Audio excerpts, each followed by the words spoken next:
were living, I think, on 93rd Street, and I made those screens for you to have a room, and I was at the hospital in the city,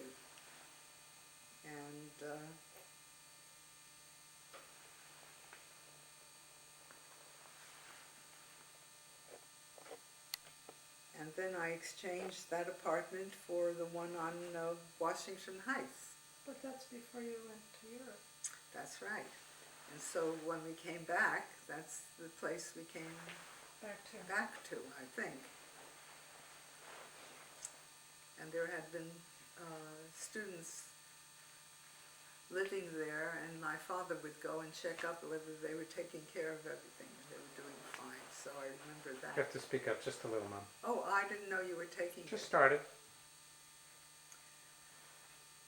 Well, as you're discovering, it's very hard for me to go back in time, especially when now I realize it was a very difficult time. Right. Yeah. So that the whole sequence, maybe I'll catch up on later, but we had stopped using birth control because we felt it was time that we'd like to have another child. And I wasn't getting pregnant, and I remember going to doctors, and they were poking around and didn't know what was wrong, and while they were poking around, I was already pregnant. And I realized later that that's one reason that I had a difficult pregnancy, and that Jonathan was born, not Jonathan. Yes, Jonathan was born prematurely, and he was, I think, 7 months. I was pregnant 7 months with him. Mm-hmm.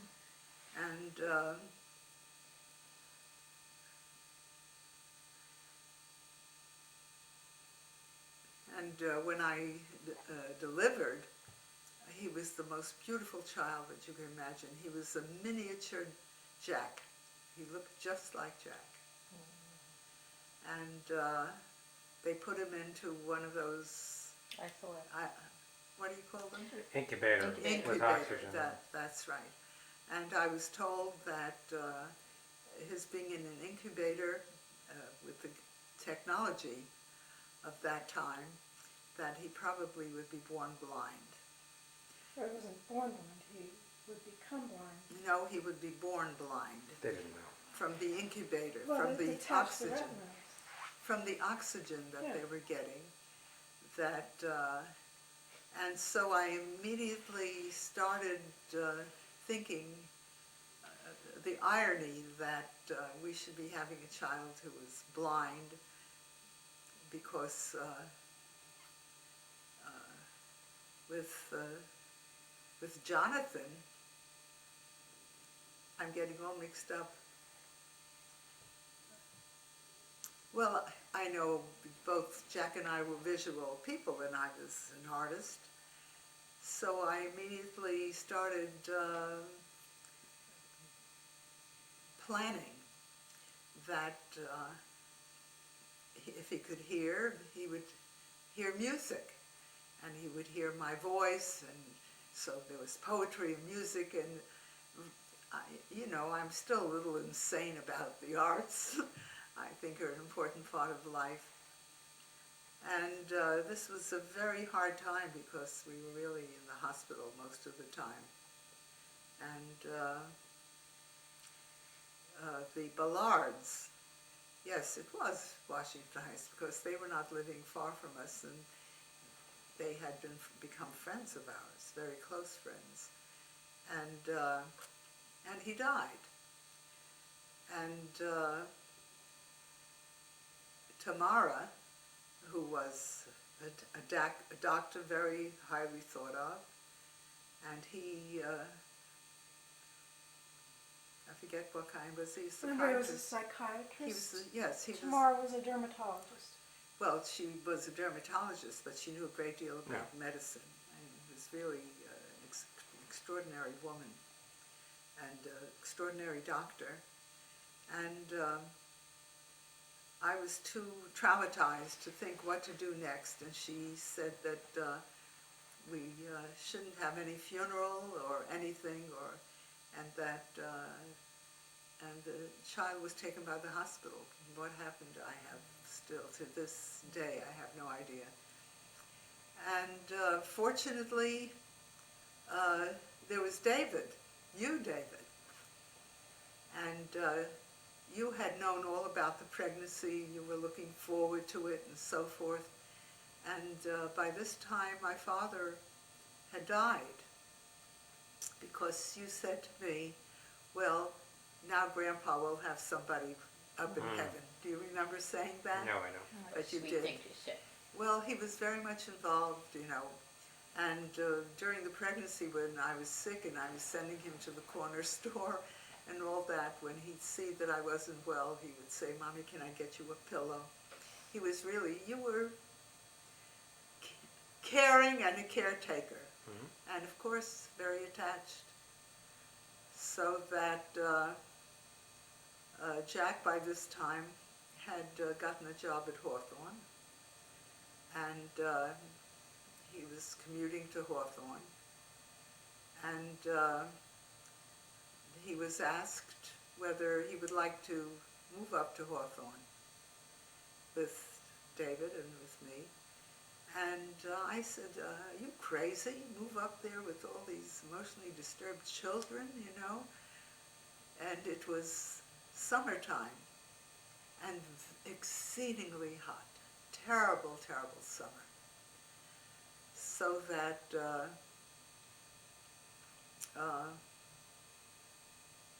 Jay Goldsmith, who had not yet met me, but he knew Jack, who was the director, invited Jack to bring me and you, David, up to Hawthorne, because it was country, and that we could stay in his garden and use his house.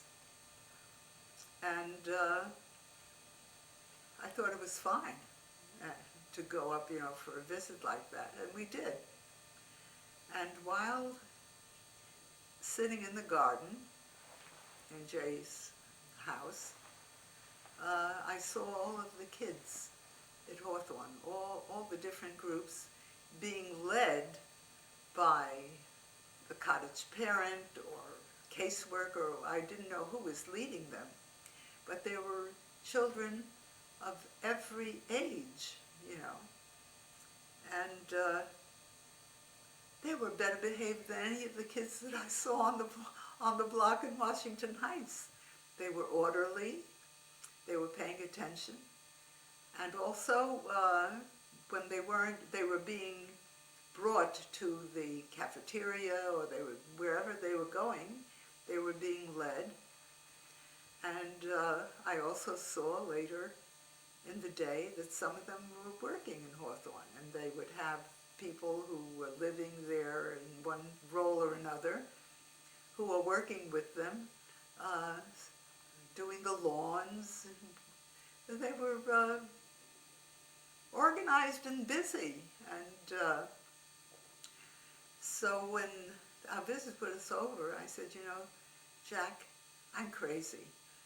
It'd be a wonderful place. It'd be a wonderful place for David. I wouldn't have to watch him on the street and so forth. And so we packed up and we moved, after first having been shown where we would live. And it was an old Tudor house, one of the original houses, that had two sections. And one section, which we were offered, was the 2 stories. And the living room was 20 feet by 24 feet and had a ceiling 20 feet high with beams, and being a Tudor building, it had windows, and it was just beautiful. And off that had what was supposed to be a dining room, and there was a kitchen we never ate in the dining room. I don't remember the moment where we used to eat. But that was all the second story. And on the first story, there was a door, you can go in there. There were the 2 bedrooms. And was the bathroom upstairs, David? No, there was a bathroom downstairs and a TV room. There was three rooms downstairs, I think. You know, I don't remember that. Yeah, it was a great house. And so we had one half of the house, and in the other half of the house, on the bottom floor, there was the housekeeper, Mrs. Hasbrook, who is still in my life almost every day, because we had a space in front of the windows facing the campus, which had a little, what could be a garden. And I thought, oh my goodness, I'll have a garden, you know. And when I talked to Mrs. Hasbrook about it, she knew all about gardening and gave me an encyclopedia, which I still refer to and just referred to a couple of days ago. And that was when, I mean, you were 5 years old, so that makes it 50, how many years? 53 years. Oh, I tell you. Now when I begin talking about it, everything surfaces. Mm-hmm. On the second story of Mrs. Hasbrook's side lived the school principal, who was, oh goodness, I'll remember his name, who had 2 children. Harry Crone. Harry Crone, one younger, one older than you, and Harry's wife, who was Sylvia Crone, who is a very lovely, neurotic person. And Harry Crone did not like J. Goldsmith. The school was a separate entity from the clinic and everything. And I don't know, Sharon, whether this is true now at Hawthorne Cedar Knolls, but the politics of the school and the politics of the treatment centers of everything were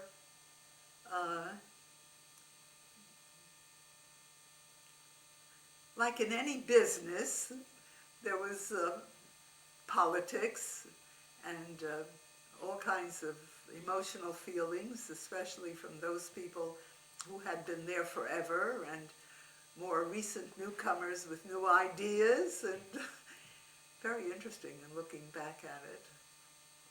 And when the Goldsmiths had met me, Jack did not care for Jay very much. But when the Goldsmiths met me, I learned immediately about the family, about this being his second marriage, and from the very beginning, I knew there was something wrong going on. He had had a child by his first wife who had died, and Johnny Goldsmith was a little bit older than David. He was the second child by that first marriage. Didn't he have other children with Lee Goldsmith? Or was Johnny the only child? I don't remember. Well, Lee was always pregnant, even before she was pregnant, but she never had a child. Ah. I think they had 2 sons. I thought so too. Really? Yeah, Johnny Goldsmith was from the first marriage. Yes, and he was then he the had- Johnny who was closer to you in Yeah. age. But, well, when we went off to Cape Cod together, Right, they introduced us to Cape Cod. that's right, It was we shared a a cottage. major That was change in our lives. We went to That's the right. Cape forevermore after that. That's right. I, having lived by the ocean, not far from the ocean, and having summer times been, my parents would rent a cuchalane in Brighton Beach. Really? So, yes. What's a cuchalane? A cuchalane is a big house with single or double rooms where many families were living in a single or double room. And downstairs there was a community kitchen where you cooked alone. To cuchalane means to cook alone. You did your own cooking. And it was just wonderful because you're right on the ocean, not far from Coney Island. and the boardwalk, and it was just ideal. And I spent the whole summer there, and Jack would commute back and forth What are you talking about now? at Brighton Beach. Right, but when we went to the Cape, did But Dad when we fall in went- love with it the way you did? With the Cape? Yeah. Immediately. Yeah. I mean, the Cape was just so beautiful, and as you know from your own experience, where we were living was extraordinary because it was Wellfleet, Indian Neck Road, I Yeah. think, with all of its views and easy access to the harbor. Right down from where we are now. Exactly, exactly. And even when you were very young, you already pointed out the house that you were going to buy one day, which is not the house you bought. No, that was in Truro. Yes. We also were very lucky because people working at Hawthorne, several of them had homes on the Cape, including Leo Angelo Spiegel and his wife. He was the chief psychiatrist of the whole agency, and they let us use their house several summers with a splendid... One summer. It was just one summer. I was in 4th grade. Well, The summer of my discontent. well, this is what I was going to get to. You know, just to interrupt you, you know that Jill and I went to visit a child psychiatrist named Ted Shapiro this summer, whose house looks over the Spiegel's house, which is still there. Life is strange, isn't Yeah. it? Well, it was terrible for you, David, because you were all alone. You had nobody to Right. play with. You were bored. You were pregnant with this character here. And I became pregnant with her then? I don't remember that. I don't think so. Was she born? No, no, Well, then it was before. You No. were born when I was in 3rd grade, so no. it was after You Sharon were was not in born. 3rd grade when she was born. You're 8.5 years older than she. So you were in 3rd grade. You know, I think actually it was the year when she was an infant and I was alone and a terror. A little boy with nothing to do, no one to play with. And not getting enough attention. Right. I think of that as the second summer that we were on the Cape. In any event, you will forgive the scrambling of memory. Not at all.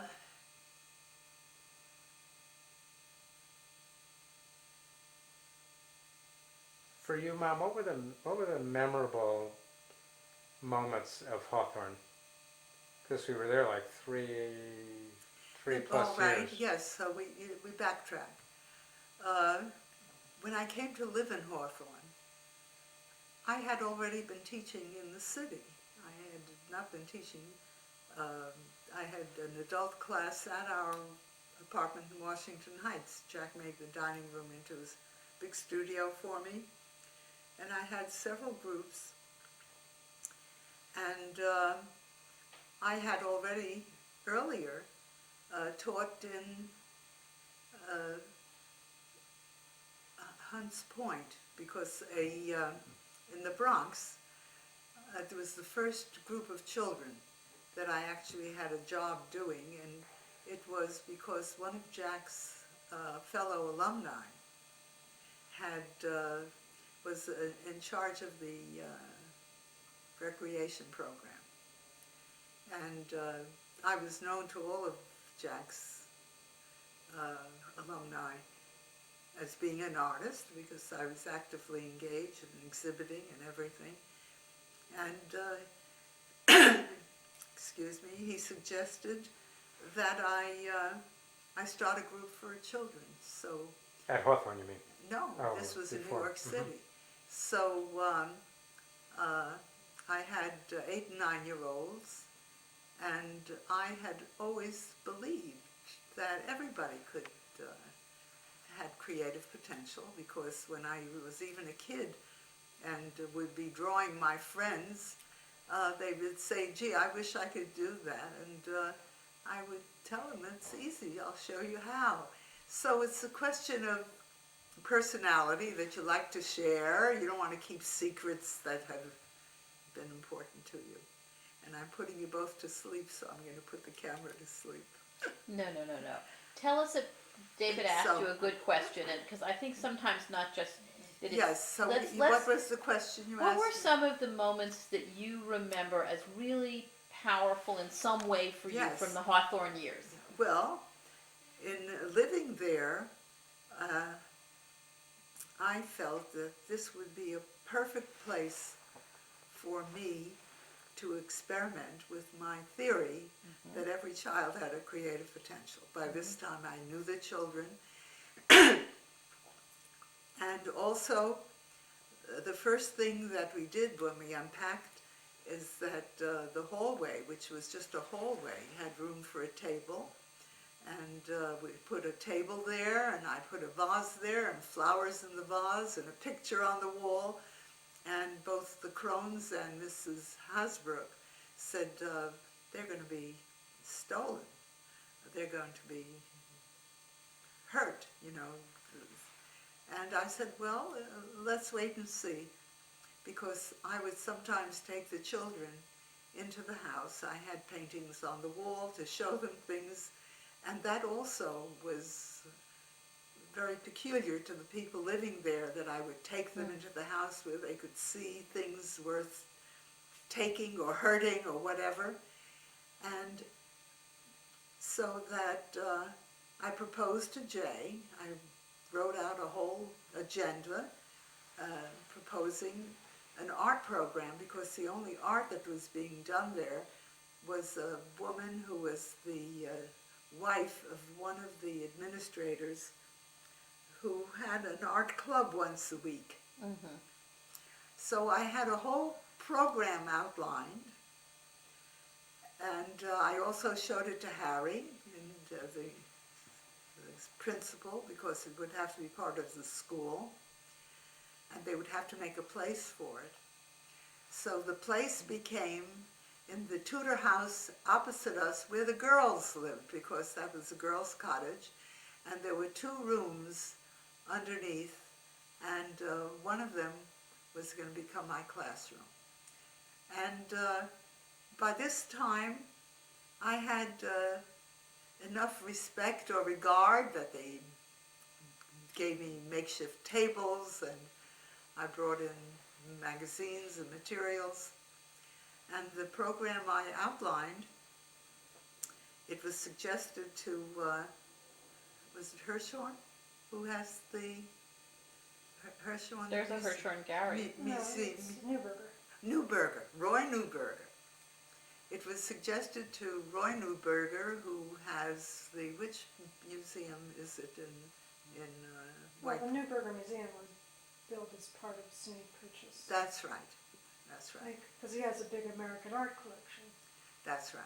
He was interested in the arts, and when he, I don't know how he came to know about the program, whether Jay knew his interests or whatever, but he gave me my first year's salary, which was the same salary that Jack was earning after all his years of being a social worker. So for the first time we had money. Not only that, but we had a breakfast allowance. I remember that, yeah. They And used to deliver food. that's right. Yeah. And Yeah. also we were free to use the cafeteria whenever we wanted. The dining room, it was more than a cafeteria. Wow, So it used to deliver food to the cottages? Yeah, they used to deliver food to the cottages, and I remember unpacking them with Mom, cereals and all Yeah, sorts of but staples. that was maybe some food, but they always went to the dining room for the big meals. Right. And there was a chef there, and there Yeah. was all kind. And And there were services. There were Friday night services. right, there Jewish was a services. Jewish services and a lovely synagogue.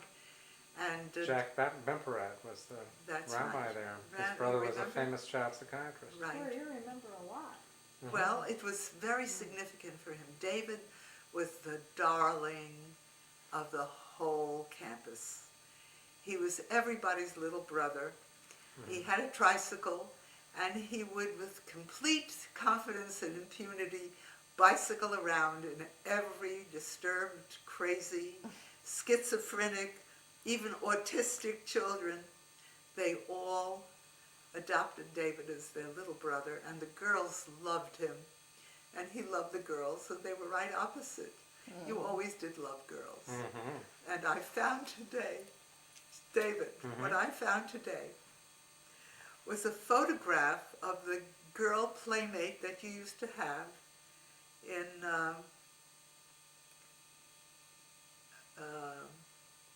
Clamart. Oh. And we became very close, both families. He was a Canadian. And I'll remember his name, keep on talking, who was working for the Pasteur Institute. And he had been a radical in Canada, and the U.S. government was instrumental in getting him fired because it was not the McCarthy period. No, we were in Europe during the McCarthy Yeah, era. but there was already brewing. Was it Herbert Hoover or somebody there? Yeah, it was Hoover before the McCarthy period. That they were becoming paranoid about communists and so forth. But she used to come into our little garden, and you played all the time, and I just found her photograph and I said, "Who is this?" And I remembered, and she was a very intelligent child, and you used to go into their garden, and the picture is in their place, or garden with all kinds of things, so that Clamart was a good experience for you too, in many respects. Now, Mom, did you and Dad decide it was time to move before you got pregnant with Sharon, or after? We decided to move because we were living in Italy. No. I'm back to Hawthorne. Hawthorne. Oh, We were living at Hawthorne, Yeah. and I don't remember whether you and Dad decided it was time to move before you got pregnant with Sharon, or I don't remember, but I know why we decided. Which okay? is? Because everybody whose little brother you were disturbed children, and Jack would be on duty every other weekend. And when the phone would ring, you would be right next to him, because it meant somebody ran away, or somebody started a fire, or somebody almost killed somebody, and you were so involved with the Yeah, I remember Greek- Dad showing me a zip gun that he'd confiscated from one of the kids. Do you remember Yeah. that? And so I decided first, but we both decided that it was no longer a good experience for you. You were too involved in the process for which we were there, and too young. May I stop you that 1 second? Because you didn't complete one of your earlier thoughts, so I just want to have you complete, which was that you wanted to test your theory that every child had some capacity to be creative. And so what you, I think, were going to say is that you, in fact, were able to. I was able Do to that. prove that to the whole county of Westchester, because I also had started a puppet group, and we gave puppet shows for the village of Hawthorne. I don't know if you remember that. And it was the kids in the treatment center who helped me build a whole puppet theater, a mobile puppet theater, and they even made lights out of pie tins and things and it was very exciting because it once again proved to me that art is a unifying force. Stop the camera a minute. Therapy, you know, there's foot therapy now. Sure. Because they feel all kinds of channels. So did you and so did they get the thought complete? Well, Yes, well- she felt she didn't make. Yeah, you What just said you proved to the whole county of Westchester. Well, because I taught every child. In the mornings, I had 2 classes, one for the boys and one for the girls, different, separate. For those who were especially motivated, and they could come every day for half of the morning. I think it was an hour and a half lesson. And Harry Crone, this was his school, took me down to the supply people in Mount Vernon that I was even buying from not too long ago. And they would give him knowing what I was doing, they gave him not only a good price, but the wholesale price, the price that they would pay, because they were so excited about what I was doing. And of course, for Harry, this was a plum that all of the children were doing art, because in the afternoon I went also 2 periods with a cart and materials to every classroom. Every child had a lesson. The only people I didn't teach were at Linden Hill. Linden Hill, and I even visited there. So I was so constantly excited, the way I am now about teaching, because to have such a theory proven, and the kids became known because there would be at the county center in White Plains, there would be annual exhibits of the work of all of the children in Westchester, the various grades, and they would give out first, second, and third, fourth prize. And I remember one year we got first, second, third, and fourth prize, and people were astounded that this work, because the variety was extraordinary. And I was not afraid, as you have to be in Hawthorne today, Sharon, for their having scissors and palette knives, and I taught them the way I teach now, how to mix colors and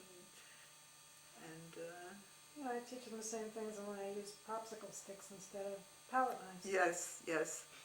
Well, I have to tell you that I learned a great deal from David and from Sharon, because both from early childhood, and both walked and talked it very early, while I think 6 months.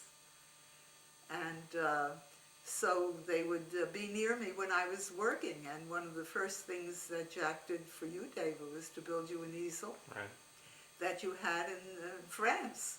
And that was one of the selling points that got me an exhibit at Bernheim Jeune, because when Jean Matte came to look at my work, because Greta was always after him, he passed the room where you were working at your easel, and Jack had all these little pots for paint, and you were mixing, and then you would step away, the way you saw me step away, fold your arms, and look at it, and this man was so captivated by that. I think he was more captivated because he really was only going there because he was in love with Greta and hoped that he could become her lover.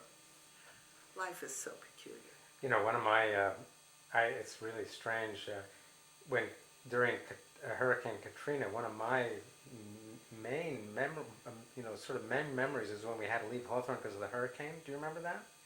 We had to go into All New the York trees City. fell down. Yeah, do you remember? Oh, I had forgotten all of that. Yeah. This was the most extraordinary. Hurricane Kelly? I don't remember. Yeah, But this was an extraordinary campus. There were ancient elm trees lining the whole inner space between the large Tudor buildings. And this hurricane felled all of those elm trees. I All thought of it them. was the Dutch-elm disease that killed them off. No, it was the No, hurricane. well, the hurricane knocked over. When we Right. came back, it was like devastating. Yeah, Really? yeah. And Dad stayed, right? He had to stay with the kids, I think. Yeah. We went into the city. I tell you. Now, did you work at getting pregnant with Sharon, or it just happened? Oh no. We wanted it to happen, and I was. Now I have to backtrack at that because I had several miscarriages after you and before Sharon. Besides giving birth to Jonathan prematurely, I had 2 other pregnancies. And one of them I was working for lawyers, so I can't, Must have been earlier. maybe it was before you. Anyway, I have a very checkered career of pregnancies because I never menstruated regularly, and I had thyroid problems. I had a low thyroid. I had physical problems that, yes, we have genetically also problems because Jack's mother had only one kidney. Did you know that? No?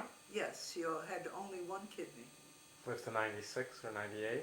She Not lived bad. to 96 Right. with one kidney. So, but you decided to move before Sharon was, well, you wanted to move around the time Sharon was born. I wanted to move when I saw how you had become too involved, and I Right. thought that was not healthy. And to jump forward a bit, you were 8.5 when Sharon was born, Mhm. but when I had babysitters when Sharon was an infant, and one of them asked you, what do you want to be when you grow up? You said a psychiatrist. Did you Yep. know that? Oh, yeah. You And always- I tell the story a lot that I decided to become a psychiatrist at age 9.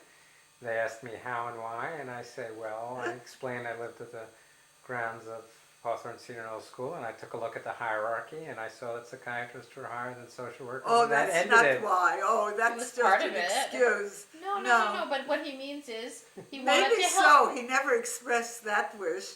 I thought it was because you really were so involved with the whole process Well, he, and very much not involved. But also, he was very much involved with the kids. yes, but he wanted to do the work, but he wanted to be the top banana. Oh, but doing David the work. always wanted to be the top of everything. Yeah. There you That's go. what they're doing. And his biggest frustration was in Briarcliff because he was always number 4, not number 1. There were Peter Rush and the Tabor twins. No, there was Dorothy Duncan, Yeah, that's right. Peter Rush, and the Tabor twins. And Jonathan Shine and Tom Watson. So I what always number was were you? struggling to be in the top 10. That's right. Well, you made it. Yes, I So struggle is sometimes beneficial. did. No question. It gives you goals. So how did you, when you decide, I remember that Dad and I picked out 266 Dalmany Road because of the backyard. Right? Oh, we're going to Europe now. No, No. we're No, going. Dalmany Road. Where you Where are you live now. now. To Europe. Oh, we're bound here at Dalmany We're Road heading toward when the you end were of born. 1955. You were a month old when we moved there. Right. So I was pregnant at Hawthorne. Yep. And but you decided you gave up your work, right? You stopped Yeah, working at Hawthorne when I stopped. Sharon was born, That's right. and we moved into the house because I liked the backyard. It's the Wait. same reason we bought this house. Yeah. And they couldn't afford the house in Pleasantville. That one I don't remember. We couldn't afford a house in Chappaqua and I in thought it was Pleasantville. Well, there were 2 houses. The one in Chappaqua was $25,000, and we didn't have that. But we had, because of our per diem in Europe, we had saved $5,000 cash.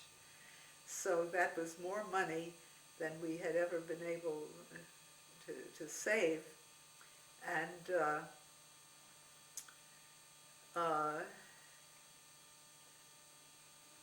we were acquainted with Briarcliff because Morris Bogdanoff, who was Sinash's father-in-law, and Sinash was another fellow alumnus of Jack's and our dentist, they had designed a house in Crossroads, which is adjacent to where you lived, and lived later on. And still do. Yeah, that's right. It's not called Crossroads anymore. And Morris Bogdanoff was a very, very wealthy real estate person. He owned a lot of real estate in the Bronx. He owned a lot of buildings.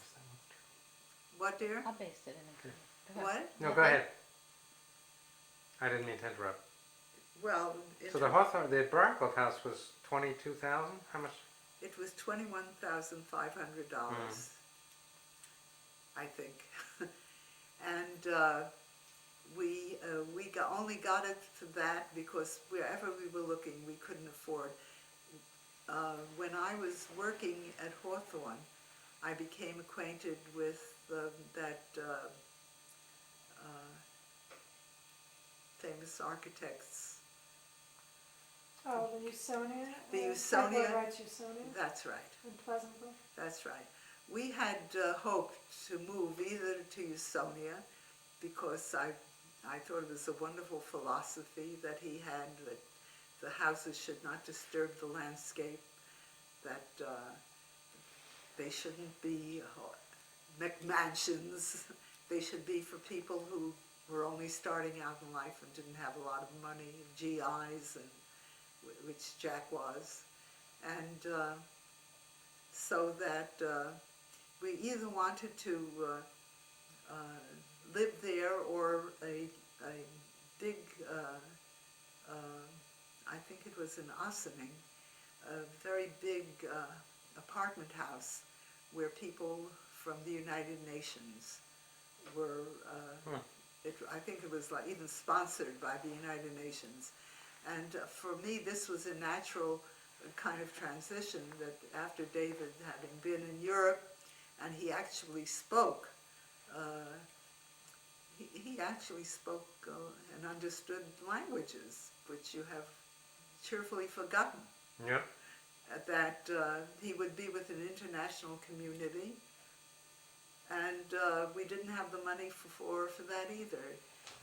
We didn't even have the money to put down as a deposit, which was very good because the thing failed and people lost their deposits. Right.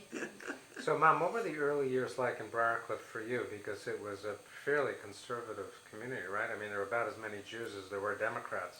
That's my right. memory. As a matter of fact, Bogdanov told me we had him come to look at the house that we could afford. It was not necessarily the house we would have wanted.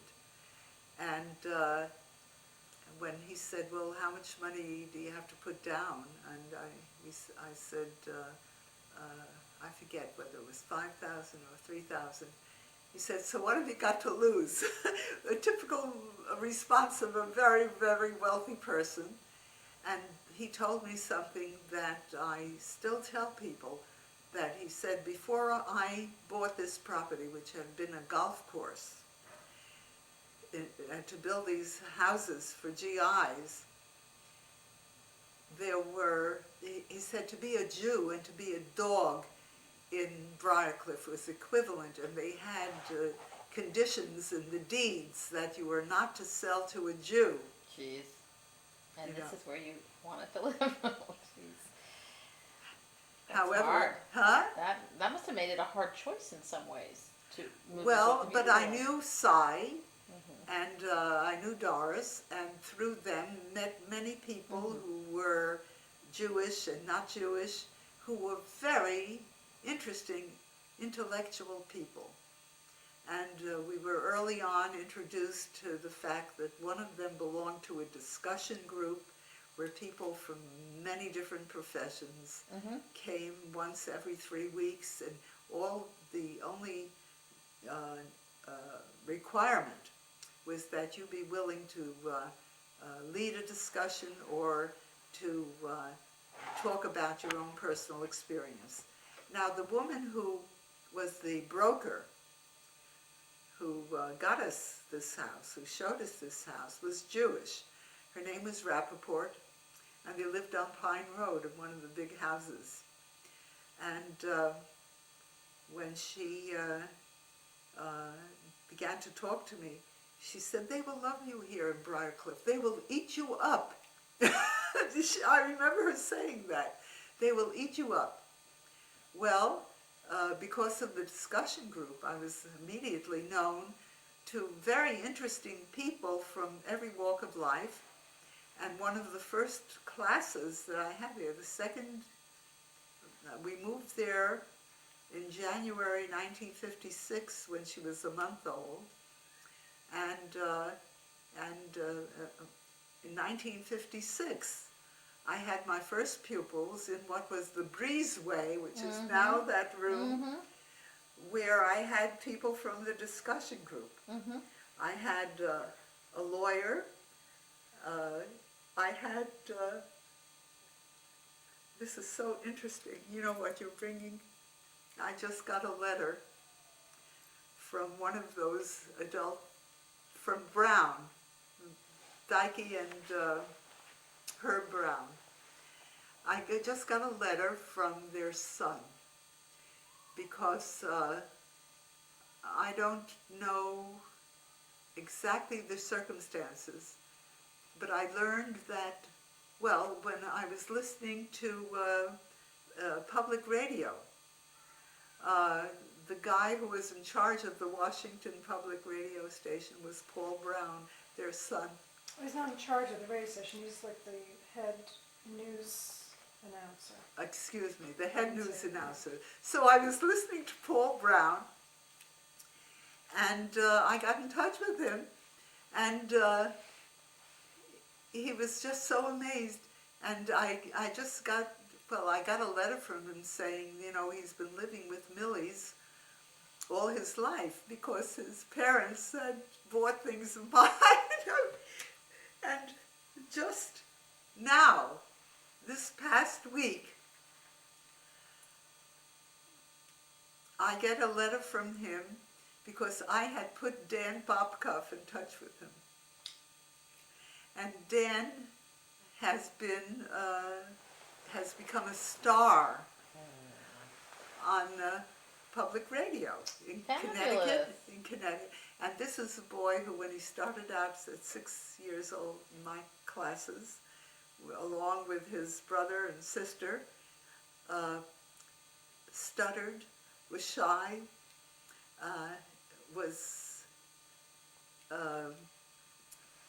I wouldn't diagnose, but the only things that he could do were mazes. He would be able to design mazes that nobody could find the way out. Only he knew the way out.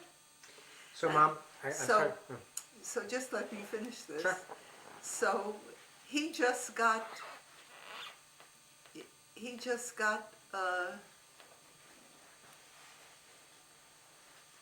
I don't remember now, it must have been a letter from Paul Brown, where Paul Brown gives 2 paragraphs devoted to him that would be an immediate entry into anybody who got this letter as a support for Dan is now looking for work, and this is what he wants to be, and he's had his own programs too. So, Mom, let's see. I'm just trying to. You went back to Pratt In 1960, she Right. was 5 years old. Right, and I was 13. And had Dad started his EDD also at that time? That's right. Or he did that a little later? No. No, he did that later. Yeah. Yeah, he did that later. Did you continue to teach while you went to Pratt 2 days a week? I went to Pratt 1 day a week. A whole day. Yeah, 1 day a week, and you would meet Dad because he was teaching Yeah, he was teaching in, Columbia? he wasn't going to Columbia, No, but he had, I forget now, where was he working at that time? Well, he was at Whitehall, but that was in White Plains. He was Yeah. probably teaching a course at Hunter or one of the other schools. Fordham or something, yeah, he was One of teaching the in other schools. schools. Mm-hmm. 1960. And so ask me a question, come forward. Oh, no, I was just wondering, what made you decide to go back to Pratt, and how did that change your life in 1960? How did you find out about Pratt? I don't even know that. It was Pratt Graphics Center. I had found out about that. Well, why I started to do that was that I was becoming what I thought in my mind, I was becoming slick painting with oils. And that I wasn't being challenged enough.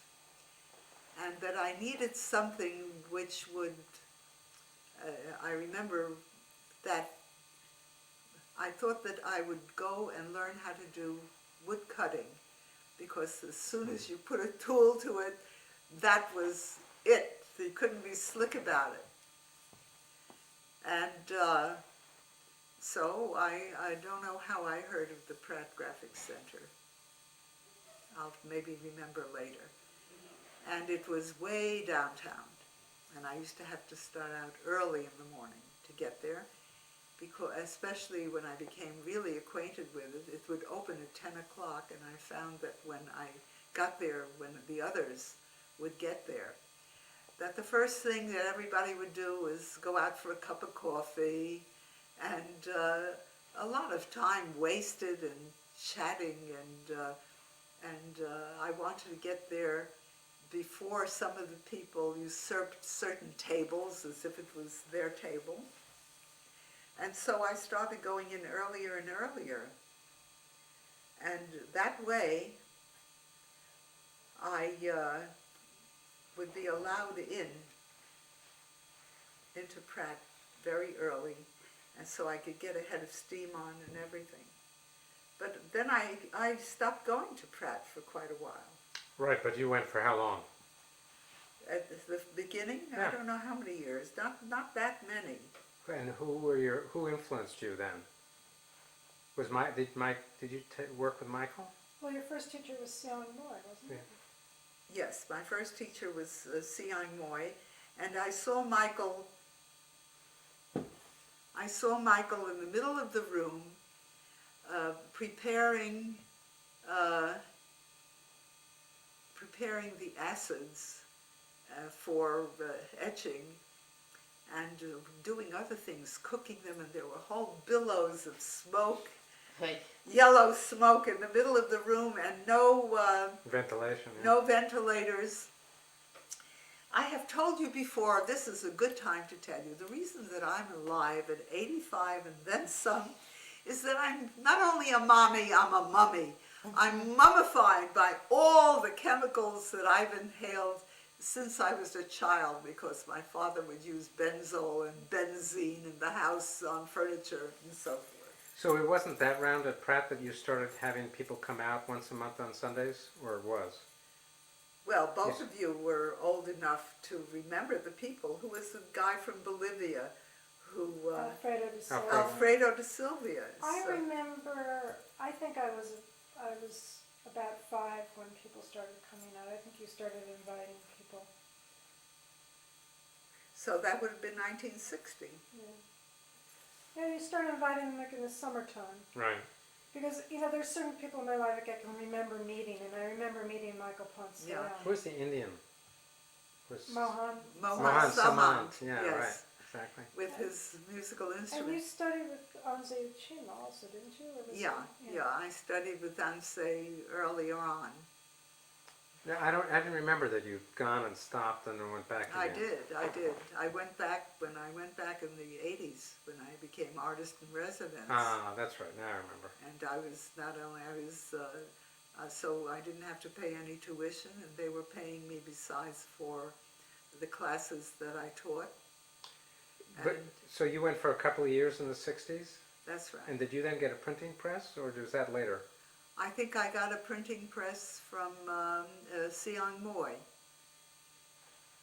Yes, he was selling this Italian press. Mm-hmm. I may be a little obscure about that. So many things Sure. were happening at the same time. And when did Dad? Well, let's see. Dad started sculpting. Oh, much later. Dad started. Don't even jump ahead, because Dad started sculpting when. No, that's going backwards. When we were in Vinyl Haven. Yeah. And we bushwhacked through the woods, and we came across this, looked like an elephant's graveyard, Right. because Vinyl Haven was an hour off the coast of Rockland, and the waves were always assaulting, the shore. Well, this was about 1960, though, right? Vinyl Haven, I think that was the summer, my first summer. That's right. Oh, okay. And then after that, we were at the Cape. So 2 summers we were in Vinyl Haven, actually. Yeah, I So I thought, don't remember that. Yeah. I thought so. Because one summer we had the house of this woman whose husband was Yeah. the rabbi, was it? I don't remember. His husband was involved. And the second summer, one of the psychiatrists went to her house, which was on a promontory. I remember that. An extraordinary house. And it was bushwhacking through the woods that we came to the shore, and here were all these roots, and they were so beautiful, and we both fell in love with the roots. And so Jack, we by that time had a car, and he emptied the seats of the car because he only had 1 month vacation, and we were there the whole summer. And he piled all of these roots into the car, but he started on one of the roots right away with a vegetable knife, and I knew he had a natural talent because when I married him, I saw at the apartment paintings that he had copied from postcards and things like that. And also he had been in a middle school with a very famous educator who had an arts program.